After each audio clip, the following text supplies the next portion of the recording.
Don't you want these plumbers on your keychain? Aren't they cute?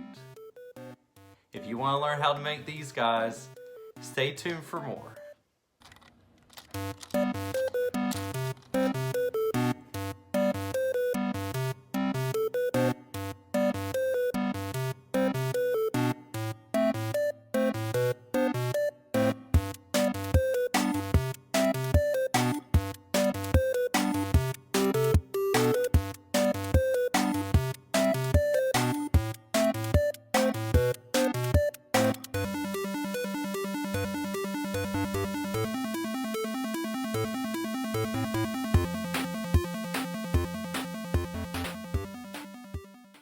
Hello and welcome to another episode. My name's Ryan. This is Nostalgic Nick-Nacks. On this channel, I talk about perler beading and retro gaming. So if this is what you're into, you've come to the right place. Let me know if you enjoy my content. Please leave a like, subscribe. Let me know what you enjoy in the comments below, and let me know if there's some kind of character that you really like and you want to know how to make it with perler beads. I'm going to make it for you. So let's go ahead and talk about these guys. Yes, we all know and adore Mario and his famed brother Luigi. Oh, Luigi, you just don't get the respect you deserve, do you? I really am a fan of the Mario games. If you've seen my other videos, I did a keychain episode where I made different sprites from Super Mario Bros. 3. In this video, I will show you what colors to use. It is a very simple design. We're using black, red, and sand for Mario, and for Luigi, we're using kiwi, lime, black, and sand. So very simple. I'm gonna walk you through how to make them. I'm gonna make them for you, iron them, talk about ironing, how to use the parchment paper, and then I'll show how I put the keychains on, which is actually a pretty simple thing if you've never done it before. What is your favorite Mario game? Is it a recent Mario game? Is it one of the Game Boy games? Is it Super Mario RPG? Is it some of the most popular games, Mario Brothers 1, 2, 3? Is it Mario Galaxy? Let me know in the comments below. I can tell you I have fallen in love with all the Mario games, and I'm currently playing through on Switch Online the Game Boy Advanced version of Super Mario World, and I didn't know in that game you can play as Luigi, and he just like in Super Mario Bros. 2, he actually jumps and his little feet are moving. So I just think that was so cool. I did not know that. Enough talking, let's get to the beading.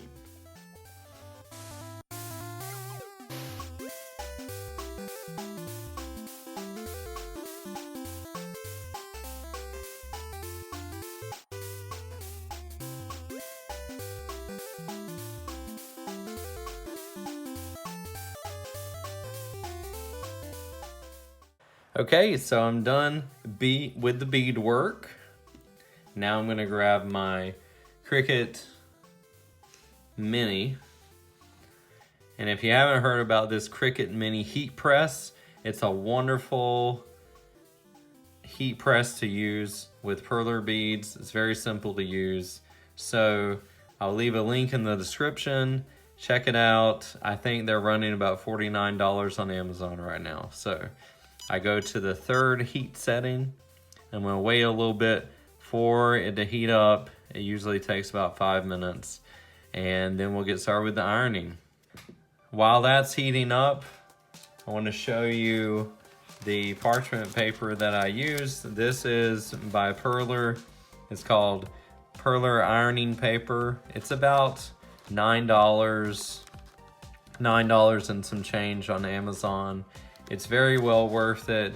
I use it takes me forever to go through a roll of the ironing paper. I've used this piece probably 40 to 50 times and it's still looking great, not really wrinkled at all. So yeah. So let's wait for that iron to heat up and then we'll get started. All right, now the iron's heated up. You can see because it has 3 green lights and it's ready to go. And another thing I love about this Cricut iron is that, or heat press, is that it has a little thing a little base that you can sit it in when you're not using it. So, and it does a really good job of keeping things cool. So, what you're gonna do is put your Perler paper on, straight onto it. And I am not using the tape method. I know that's very controversial if you've seen any other Perler making videos, but I am not using the tape method, and I'll show you why. It takes way too long, so I'm gonna go ahead and start ironing. You wanna make sure you have even pressure. It's very easy to do with a flat heat press as opposed to a regular iron. So I'm gonna go ahead and start. Go down very easily on it. This is very lightweight, so it's easy to control it. And I'm gonna go through and get the edges first, because if you have black beads outlining your project, you wanna make sure to iron them first, because the black beads help everything else on the inside to iron together very well. So hopefully that makes sense. So I'm looking as I'm ironing. Make sure all those connections are made. I don't want any spots between the beads. I don't want any spaces not covered. And then with this, you can even do any kind of fine tuning on the edges. And it's looking really great. And again, I did not tape anything down. And I'm going over to Luigi. I'm ironing all the edges. And I am not putting down any pressure. This is just the iron, the heat press. I keep wanting to say iron, but the heat press on it without any added pressure. And again, it's on the 3rd heat setting, and it does a great job on that setting. So I'm just gonna go through, heat up what I need, get the edges. I think we're almost ready to go here. Everything's looking pretty good. All right, now this is the important part. You wanna make sure that you put your hand here, and with the smaller bead projects, you can just put your hand here. It is a little hot, so just do it quickly. Flip it over, and that didn't go very well, but it looks great. So as you can see, my board is not warped. I can still use it. What it does is it just raises up a little bit. It doesn't actually bend. It raises up in the middle. What I've seen some boards do is warp like it's a wave. But this method with the heat press, with the Cricut heat press, it makes sure that it does not warp. So now what you're going to do before you waste any time is you're going to put on the 2nd piece of Perler ironing paper and go ahead and start ironing again. Now on the back side, you don't have to iron too long. You just want to go over everything again. And some people, they don't iron the back side at all. It really is up to you. If you're a beginner at this, I would recommend ironing the back side if you want a sturdy Perler bead creation, especially if you want to make a keychain out of it. If you're using this on a canvas, and doing a background or something, something like that, then you don't really need to have the back ironed very well at all, or any. It really just depends on what you want to do with it.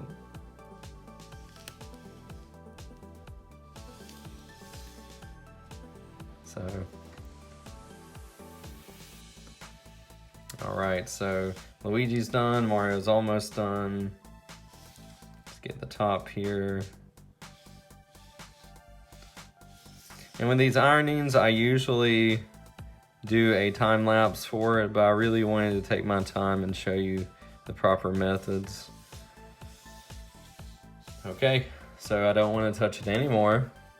Go ahead and turn off my iron. And I'm going to put these on a heavy book. I'll actually show you right here. Okay, so this will do just fine. Very thick book here, Encyclopedia of Organic Gardening. And I'm going to just put it straight on it. You want to let this sit for these small perlers at least 5 minutes. That's really all they need. So I'll come back in about 5 minutes and we'll look at it and see how it looks.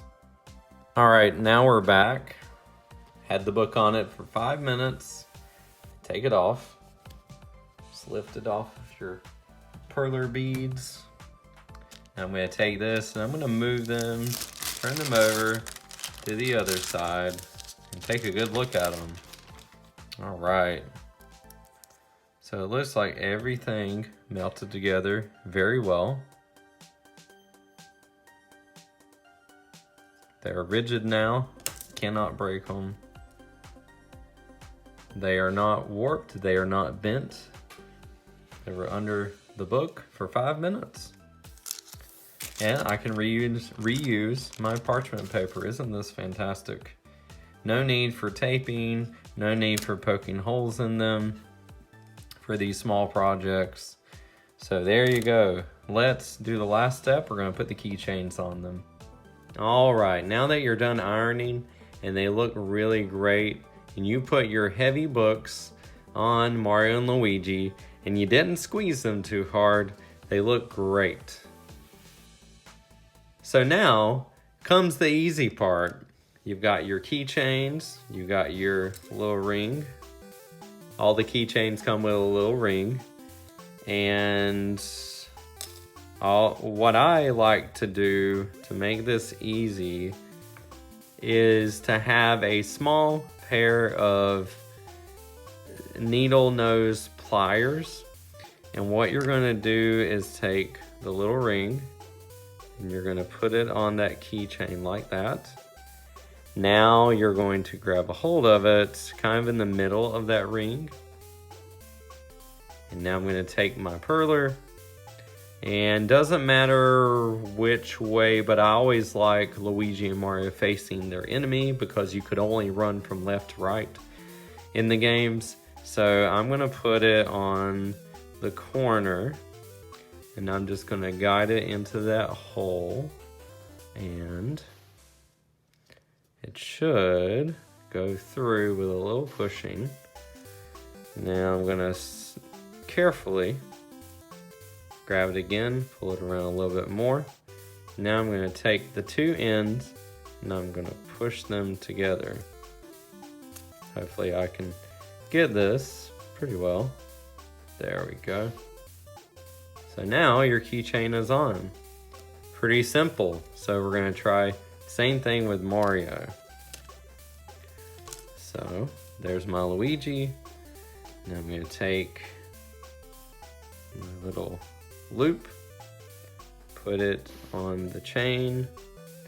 Now I'm gonna take Mario, just show you here, go through the perler bead opening, close. That one actually went a lot better than the first one. And there you have it. They are both ready to battle the bad guys. There you go. Well, if you stayed through the video, I hope you enjoyed this nifty little tutorial on how to make these two little Mario keychains. You could change the color of them, you could do anything you want with them, honestly. Hang them up anywhere, hang them on your backpack. Kids would love to make these. So there you have it. Let me know if you have any questions in the comments below. Thanks for watching, and be sure to check out my other videos. I'm trying to put together more videos every week, more tutorials, things to talk about, Perler beading related. So please, let me know how you like these videos, and until next time, happy beading.